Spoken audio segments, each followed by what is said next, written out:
তো এবার দেখো আগের ক্লাসে আপনারা সবগুলাই কি দেখছেন যে পজিটিভ চার্জের আমরা কি করছিলাম সাম্যাবস্থা।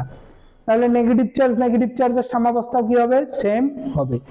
কিন্তু যদি ভাই মিক্সড হয়, কি হয়? মিক্সড হয়। সেলেমে মিক্সড হইলে যেমন ঝামেলা, চার্জ কিন্তু চার্জের সিস্টেমে যদি মিক্সড হয়, বিপরীতধর্মী চার্জ মিক্সড হয়, ওইখানে কি থাকে? ঝামেলা থাকে। সেলেমে একসঙ্গে হইলে যেমন কি থাকে? যে ওইখানে শয়তান বর্গরে, ঠিক এইখানেও কি যদি দুই ধর্মী মানে বিপরীতধর্মী দুইটা চার্জ নিয়ে একটা সিস্টেম তৈরি হয়, তাহলে কিন্তু কি সৃষ্টি হবে? সমস্যার সৃষ্টি হবে। তো কেমন সমস্যার সৃষ্টি হবে আমরা একটু দেখবো আজকের ভিডিওতে। তো দেখেন, আগে কিন্তু আমি আপনাদেরকে চার্জগুলো দিয়েছিলাম, সবগুলোকে পজিটিভ দিয়েছিলাম। তো পজিটিভ এইখানে কি দিয়ে দিলাম? এখন নেগেটিভ। এইখানে এইটা দিয়ে দিলাম আমি 20 কুলম্ব, এইটা দিয়ে দিলাম কত কুলম্ব? মনে করেন যে এইটা দিয়ে দিলাম আমি 12 কুলম্ব দিলাম, ঠিক আছে। তো এইখান থেকে এই দূরত্বটা কতটুকু দিয়ে দিলাম? 10 মিটার দিয়ে দিলাম। কথা বুঝছেন না বুঝেন নাই? কত মিটার দিয়ে দিচ্ছি? 10 মিটার। এখন যদি আমি বলি যে এই চার্জ দুইটার কোথায় সাম্যবিন্দু পাওয়া যাবে, চার্জ দুইটার কোথায় কি পাওয়া যাবে? সাম্যবিন্দু পাওয়া যাবে। বলেন তো কোথায় পাওয়া যাবে? চার্জ দ্বয়ের কোথায় একটি চার্জ স্থাপন করলে চার্জটি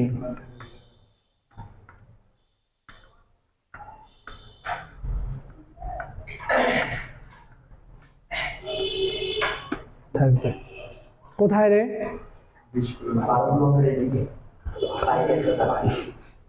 বাইরে? কোথায়? বাইরে না ভিতরে? হ্যাঁ, কে কি মতবাদ দিতেছেন? অবশ্যই এইখানে সাম্যবিন্দু বাহিরে হবে। সাম্যবিন্দু কোথায় হবে? সাম্যবিন্দু বাইরে হবে, ঠিক আছে। তো সাম্যবিন্দু বাইরে হবে কেমনে বুঝলাম সাম্যবিন্দু বাইরে হবে? তো দেখেন, এইখানে হইলো এটা পজিটিভ, পজিটিভ, এইখানে এটা কি নেগেটিভ, ওকে। তো এইখানে দেখেন এইটা কত কুলম্ব? 20 কুলম্ব। এটা কত কুলম্ব? 12 কুলম্ব। তো আমি যদি এখন মাঝখানে একটা চার্জ বসাই, মাঝখানে একটা কি বসাই? চার্জ বসাই। মনে করেন যে এখানে আমি একটা পজিটিভ চার্জ বসাইলাম। কি চার্জ বসাইলাম? Positive charge. তো আমি যদি এখানে পজিটিভ চার্জ বসাই, এখানে যদি কি চার্জ বসাই? পজিটিভ চার্জ বসাই, তাহলে এই চার্জটা এই পজিটিভ চার্জকে কি করবে?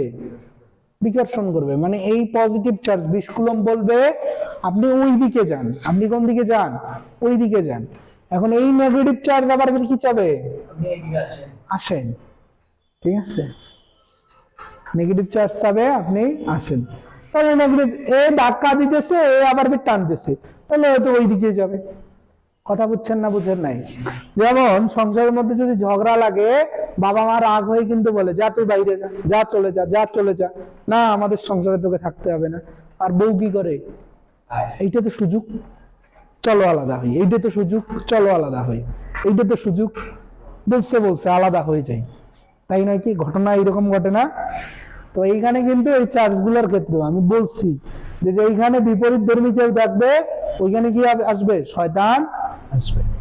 কথা বুঝছি না বুঝি নাই? তো এই যে আলাদা হয়ে যায়, তাহলে ওইটা কি সাম্যাবস্থার সৃষ্টি হইলো? বাবা মার মন ভালো থাকবে? থাকবে না কিন্তু। তো এর জন্য এখন কি করতে হবে?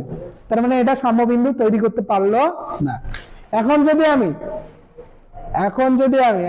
আমি কি করি? এখন ভাবলাম যে না, ওই বউ খারাপ, ওই বউ কি খারাপ, বা ওই ছেলে খারাপ। তো ছেলে খারাপ, অন্য ছেলেকে যদি আমরা দেখি বা যদি মেয়ের ক্ষেত্রে দেখি, এখন মনে করেন যে নেগেটিভ চার্জ স্থাপন করলাম। কি চার্জ স্থাপন করলাম? Negative charge. বা নেগেটিভ চার্জ স্থাপন করলে পজিটিভ কি বলে? আসো। পজিটিভ বলে আসো, আর নেগেটিভ কি বলে? যাও। নেগেটিভ কি বলে? যাও। আর পজিটিভ কি বলে? আসো। তো তো এইটা আপনারা কল্পনা করতে পারেন যে দুই ভাইয়ের বউ, কয় ভাইয়ের বউ? দুই ভাইয়ের বউ, ঠিক আছে। তো বড় ভাইয়ের বউ কি চায়? ছোট ভাইয়ের বউ বাসা থেকে বাইর হয়ে যাক। এই জন্য এই কি বলতেছে? চলে যা, চলে যা, চলে যা, ঠিক আছে। তো এইখানে ছোট ভাই কি করলো? ছোট ভাই বউকে নিয়ে চলে গেল। তাহলে কি সাম্যাবস্থার সৃষ্টি হইলো? সাম্যাবস্থার সৃষ্টি হইছে? মানে সংসার তো ভেঙে গেল ভাই, সাম্যাবস্থার সৃষ্টি হয়নি। তার মানে মাঝখানে কিন্তু কোন চার্জকে বসালে আমরা কি পাইতেছি না? কোন সাম্যবিন্দু পাইতেছি না, কারণ এই চার্জ ধাক্কা দেয়, ওই চার্জ টেনে নেয়। তার মানে ওই সোজা আর একটা চার্জের কাছে গিয়ে পৌঁছে যায়। আমি যদি এখন কি করি, এই চার্জটা মাঝখানে মাঝখানে না বসাই, কোথায় বসাইলাম? বাইরে কোথাও বসাই, বাইরে কোথাও বসাই। তো বাইরে যদি কোথাও বসাই, কোথায় বসাবো? এইটা 20 কুলম, এটা কত কুলম? 12 কুলম। তার মানে মাঝখানে বসাইলে কোথাও কিন্তু কি হবে না? স্থির হবে না। তাহলে বাইরে কোথাও বসাইতে হবে। এখন বাইরে কোথায় বসাবো? বাইরে কোথায় বসাবো? এখন মনে করেন যে আমি এই দিকে বসাইতে চাইলাম, এই দিকে বসাইতে চাইলাম। তো এই দিকে যদি আমি বসাই যে কোনো একটা চার্জ, কি চার্জ বসাবেন? পজিটিভ নেগেটিভ যাই বসান বসান, পজিটিভ বসাইলাম। তো এই যে পজিটিভ চার্জটাকে বসাইলাম, তাহলে এই পজিটিভ চার্জটাকে এই নেগেটিভ চার্জ কি চাইবে? চলে আসো, তাই তো? নেগেটিভ চার্জ চাইতেছে চলে আসো, ঠিক আছে। কিন্তু এই পজিটিভ চার্জটা কি চাইবে? ওই পজিটিভ চার্জটা কি চাইবে? চলে যাইতে বলবে না আগে? বলবে কি বলবে না? বুঝা যায়? বলবে কিন্তু, ঠিক আছে। তো এ ধাক্কা দিবে, কি করবে? এ নিজের দিকে টানবে। তো এইটা বড় চার্জ, তাই নাকি? বড় চার্জের ধাক্কাটা কি হবে? বেশি হবে। তো ধাক্কাটা বেশি হবে, আবার কি দূরত্বটা যে বেশি? দূরত্ব বেশি না? ধাক্কাও বেশি, দূরত্বও বেশি। তো ধাক্কা বেশি, দূরত্ব বেশি হওয়ার কারণে ধাক্কাটা কি আসে? মিড রেঞ্জে চলে আসে। আর এইখানে একটু কাছাকাছি হওয়ার কারণে এদের মধ্যে আকর্ষণ বলটা কি আসে? মিড রেঞ্জে চলে আসে।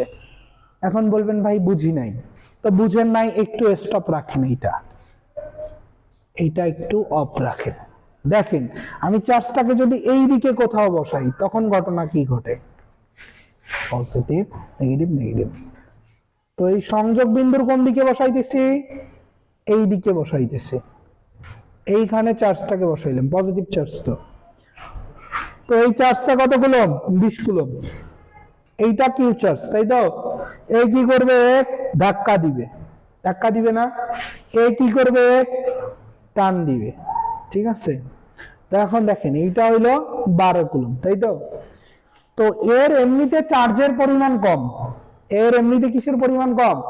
চার্জের পরিমাণ কম। তো চার্জের পরিমাণ কম একটা, আবার দূরত্বটা কি? বেশি, ঠিক আছে। চার্জের পরিমাণ কম, দূরত্বটা কি আছে? বেশি আছে। তার জন্য কিন্তু এ যে বলটা, মানে যে বলে টান দিবে, এই বলটা কি হবে? দুর্বল হবে। এক, দূরত্ব বেশি হলে এমনি বল কম হবে, আবার কি আছে? চার্জ কম আছে, তবু বল কি হবে? কম হবে। আর এর আবার কি?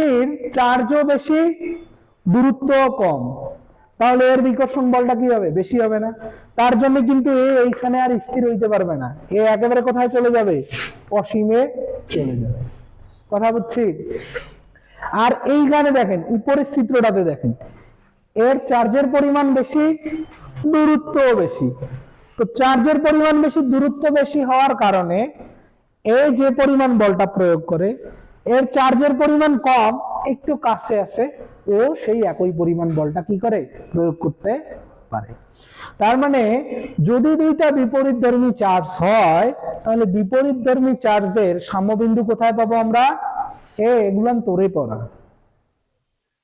যদি তোকে আবার আমি এগুলান বরাবো, দেখ একটু, তো দেখ যদি দুইটা কি হয়? বিপরীতধর্মী চার্জ হয়। তো বিপরীতধর্মী চার্জ হলে ঘটনা কি ঘটবে? সাম্যবিন্দু কখনো আমরা মাঝখানে পাবো না। সাম্যবিন্দু কোথায় পাবো? চার্জ দ্বয়ের বাইরে পাবো। এখন বাইরে কোন চার্জের কাছে পাবো? সাম্যবিন্দু বাইরে পাবো, কোন চার্জের কাছে পাবো? অবশ্যই ছোট চার্জের কাছে। কোন চার্জের কাছে? তাহলে লেখেন, সবাই উঠান, বিশেষ দ্রষ্টব্য, বিপরীতধর্মী চার্জের ক্ষেত্রে সাম্য বিন্দু বাইরে পাওয়া যাবে। বিশেষ দ্রষ্টব্য,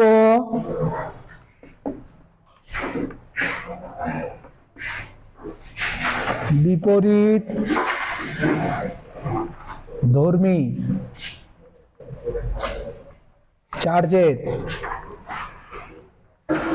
সিস্টেমে সাম্য বিন্দু চার্জ দ্বয়ের বাহিরে এবং ছোট চার্জের কাছে এবং ছোট চার্জের কাছে পাওয়া যাবে।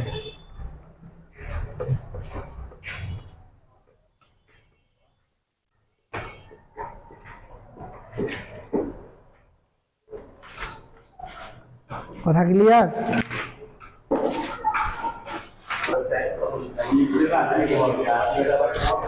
তাহলে কথা বুঝছেন? তাহলে এখন দেখেন, এই টপিক কিন্তু আমাদের ক্লিয়ার। তাহলে আমি এখন বুঝতে পারলাম এইখানে সাম্যবিন্দু কোথায় পাওয়া যাবে? বাইরে পাওয়া যাবে। বাইরে কোথায় পাওয়া যাবে? আজান চলে যাব। হ্যাঁ,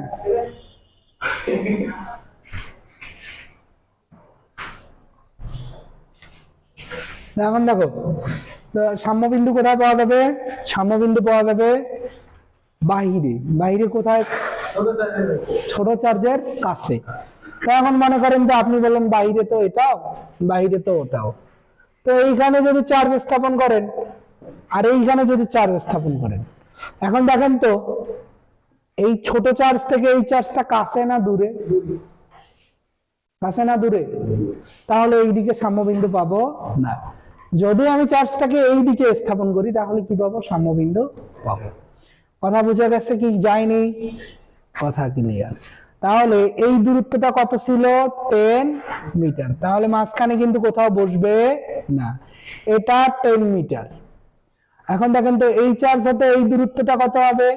এতটুক যদি x মিটার হয় বাবা, তাহলে এইটা হবে 10 প্লাস x মিটার। কথা বুঝছি না বুঝি নাই? ক্লিয়ার? তাহলে এখন লেখেন যে এই যে এই চার্জ হাতে দূরত্ব কত? 10 প্লাস x। আচ্ছা, এই চার্জ হাতে দূরত্ব, আবার দেখেন এই চার্জ হাতে দূরত্ব কত? x। ঠিক আছে, এই যে 20 কুলম্ব হাতে দূরত্বটা কত? 10 প্লাস x। 12 কুলম্ব হাতে দূরত্ব কত?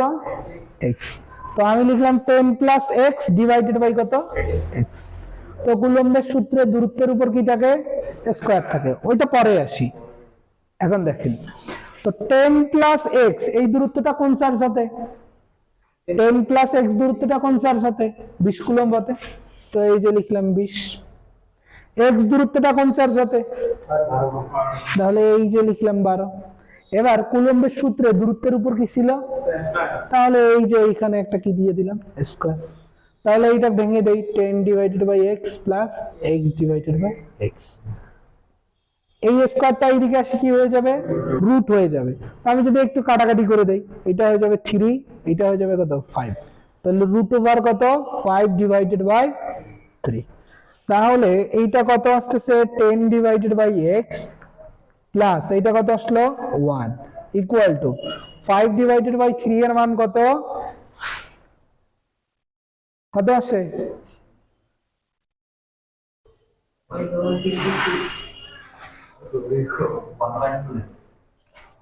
রুট করছেন 1.29। তাহলে এখান থেকে কত আসতেছে? 10 divided by x equal to 1.29 minus 1। তারপর কত আসলো এইটা? তাহলে 10 divided by x equal to 0.29। তাহলে x ইকুয়াল টু কত আসবে? 10 ডিভাইডেড বাই 0.29।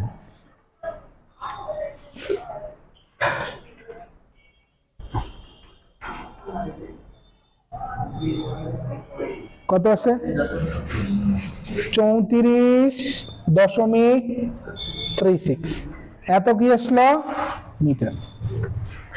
তাহলে এই এক্স দূরত্বটা কোন চার্জ হতে বাবারা, তাহলে 12 কুলম্ব চার্জ হতে 34.36 মিটার বাহিরে, 12 কুলম্ব চার্জ হতে 34.36 মিটার বাহিরে কোন চার্জকে স্থাপন করলে চার্জটা কি হবে সাম্যাবস্থায় থাকবে।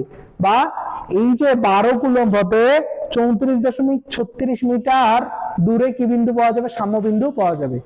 আমি কিন্তু ডিরেক্ট কিন্তু এটা লিখছি, ডিরেক্ট কোনটা লিখছি, ডিরেক্ট এই জায়গাটা লিখছি, ডিরেক্ট কিন্তু এই জায়গাটা লেখা যাবে না। এই যে এইটার জন্য একটা বল পাবেন, এইটার জন্য একটা বল পাবেন। এখন মনে করেন এইটার জন্য বল পাইতেছেন আপনি F1, F1 ইকুয়াল টু কি কে Q1, Q1 মানে কত, Q1 মানে হইলো 12, কত রে বাবা 12, আর এইখানে কত স্মল কিউ ডিভাইডেড বাই কত দূরত্ব হইলো x স্কয়ার। এই দূরত্বটার জন্য একটা বল পাবেন, সে বলটা কত F2, F2 ইকুয়াল টু হইলো কে Q2, Q2 মানে কত কুলম্ব 20 কুলম্ব লিখলাম, সঙ্গে কি স্মল কিউ ডিভাইডেড বাই কত 10 প্লাস x অল স্কয়ার। কথা ক্লিয়ার? তাহলে আমরা কি লিখবো যে F1 ইকুয়াল টু F2, প্রশ্ন মতে F1 ইকুয়াল টু F2, এটা কি মতে প্রশ্ন মতে।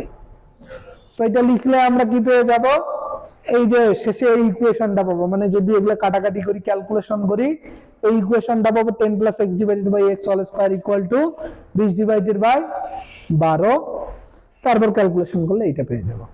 কথা বুঝছেন না বুঝেন নাই? কথা ক্লিয়ার? আচ্ছা, আসেন আপনারা। আসসালামু আলাইকুম।